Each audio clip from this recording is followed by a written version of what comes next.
Ustazah, ini fakta atau mitos? Wanita haid boleh iktikaf di masjid. Wanita haid boleh iktikaf di masjid gitu. Yuk kita lihat syarat-syarat iktikaf itu apa. Salah satunya adalah bersih dari darah haid dan nifas. Berarti itu nggak boleh kalau wanita haid iktikaf. Karena iktikaf itu ibadah kita di situ boleh sholat, boleh berdoa, boleh membaca Quran, boleh berzikir gitu.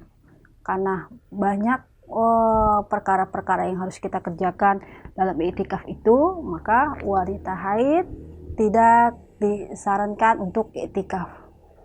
Lalu berarti kalau kayak gitu kan berkurang dong pahalanya untuk wanita haid. Jangan khawatir, jangan takut.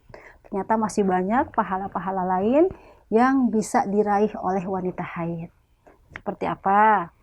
Misalkan bisa kita membantu membuat makanan untuk berbuka, atau bahasa iftarus shaim, itu pahala juga. Atau misalkan membantu orang tua kalau yang belum punya suami atau adik-adik, itu di situ kita mendapatkan pahala. Jangan takut, karena haid juga bukan kehendak kita, itu fitrah dari Allah. Kita menerima semua yang Allah takdirkan kepada kita sebagai perempuan. Kita harus melahirkan, kita harus haid, itu semua sudah kehendak Allah, dan kita harus yakin itu semua adalah yang terbaik untuk kita. Mitos atau fakta, wanita hamil boleh berpuasa. Wanita hamil boleh berpuasa apa tidak?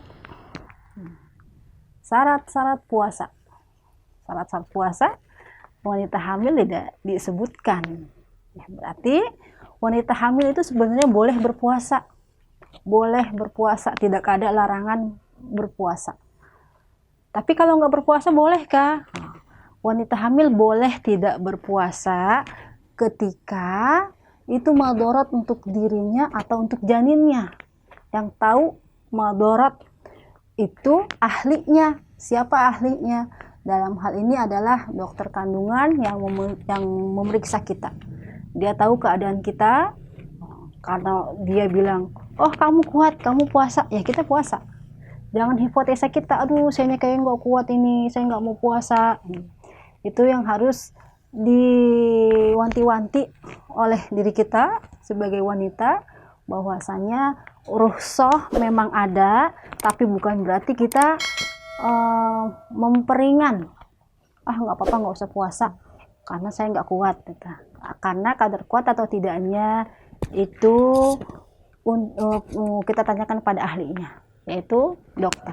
Ya Ustazah, mitos atau fakta, wanita melahirkan dan menyusui tidak diperbolehkan berpuasa. Wanita menyusui tidak diperbolehkan berpuasa.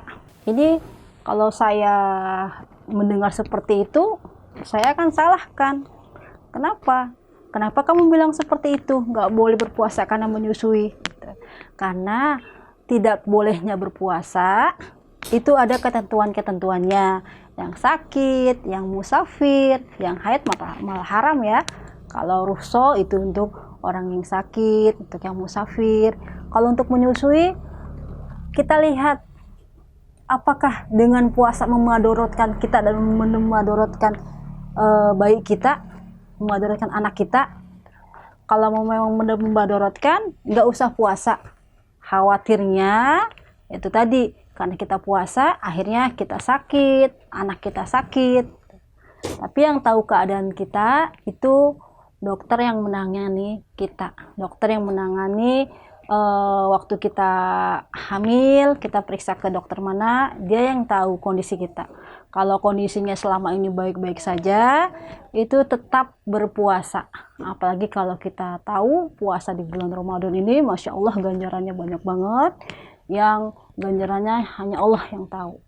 Ustazah, mitos atau fakta, wanita haid tidak boleh memotong kuku. Memotong kuku itu salah satu dari kebersihan. Rasulullah tidak pernah menyebutkan dalam hadisnya wanita haid memotong kuku. Berarti itu adalah mitos. Kok ada orangnya yang nggak boleh memotong kuku ketika haid, itu saya nggak tahu mengambil dalil dari yang mana. Sekali lagi saya nggak tahu. Jadi untuk yang tidak membolehkan memotong kuku ketika haid, silakan tanyakan kepada mereka. Karena saya nggak tahu. Kalau bertanya kepada saya, Rasulullah tidak melarang wanita haid untuk memotong kuku. Mitos atau fakta, wanita yang mengeluarkan darah haid 1 menit sebelum berbuka bisa membatalkan puasa. Apa sih puasa itu? Puasa itu imsakul muftirati, artinya menahan segala yang membatalkan puasa. Min tulu'il fajri, dari terbitnya fajar, ila ghurubis syamsi, sampai terbenamnya matahari. Terbenamnya matahari itu ditandakan dengan masuknya waktu maghrib. Sekarang gimana? Kalau sudah puasa seharian, tinggal 1 menit lagi mau berbuka, haid. Itu qada apa tidak? Sesuai nggak dengan keterangan atau dengan takrif puasa itu sendiri? Tidak sesuai kan? Karena apa? Karena belum maghrib dia sudah ada yang membatalkan. Apa yang membatalkan? Itu keluarnya darah haid. Karena keluarnya darah haid sebelum waktu berbuka, maka itu dikategorikan pada hari itu dia tidak berpuasa dan wajib mengqada. Terus kita mau protes kemana? Masa kita mau protes ke Allah gara-gara ini kita harus qada? Gak mungkin kan? Karena semua yang terjadi atas kehendak Allah, dan itu pasti ada kebaikannya untuk kita, agar kita lebih meningkatkan diri lagi kepada Allah Subhanahu wa Ta'ala. Mitos atau fakta, wanita haid yang tidak membayar qada puasa di tahun itu boleh mengganti di tahun berikutnya.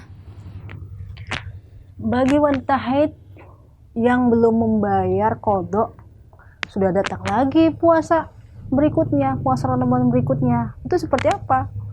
Yang namanya belum membayar berarti itu namanya hutang.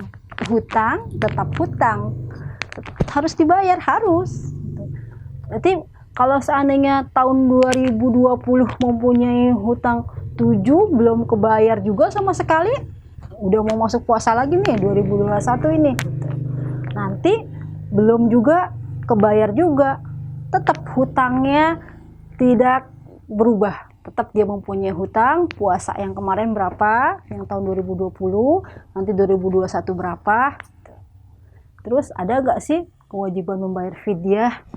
Membayar fidyah itu kewajibannya ketika, kenapa dia tidak menjalankan atau tidak membayar hutang? Apakah dia lalai?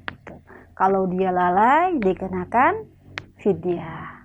Kalau dia tidak lalai, dalam arti dia ada udzur syar'i, mungkin dia setelah puasa, setelah 2 bulan Syawal dia sakit, ya walaupun masih muda bisa saja sakit yang memadaratkan sehingga dia tidak bisa berpuasa untuk membayar hutangnya. Kemudian datang lagi bulan Ramadan selanjutnya, yang seperti ini dikatakan tidak lalai. Kalau tidak lalai maka tidak diwajibkan membayar fidyah.